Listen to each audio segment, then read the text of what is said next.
Muli mutya mwenna abeekumidde ku channel yaffe emanyikiddwa nga LN256 era mugende mu maaso n'okutwegattako, mugende mu maaso n'okulayikinga n'okusharinga ssaako n'okukomentinga mu comment box yaffe. Amanya mpitibwa Sunday era nga mu vidiyo olwaleero nkuleetedde mwana muwala amanyikiddwa nga Diana Nabatanzi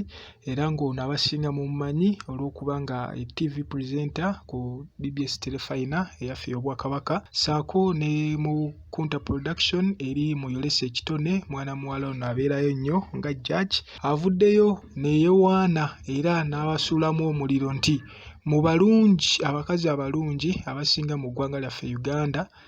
mu bataano abasooka ayinamu ekifo, naye tetumanyi oba asinzidde ku kyo kyogera. Yes, tukikiriza nti mukazi mulungi ngaffe aba LN256, naye mmwe abawuliriza baffe n'abalabi baffe aba YouTube channel yaffe twagala nammwe muveeyo mu comment box yaffe mubeeko obubaka bwe muteekawo kituufu omwana ono kyayogedde ddala ddala mu bakazi abasinga obulungi mu ggwanga lyaffe Uganda ekifo ekyokutaano akyewangulira oba ekifo ekyokusatu oba ekyokuna oba ekyokubiri oba nnamba emu, kubanga ye nga ye avuddeyo n'agamba era ne yeewaana era mu bakazi abataano be tuyinza okuvaayo ne tugamba nti bano be bakazi abataano abasinze okunyirira mu ggwanga Uganda, naye yeeguliramu ekifo.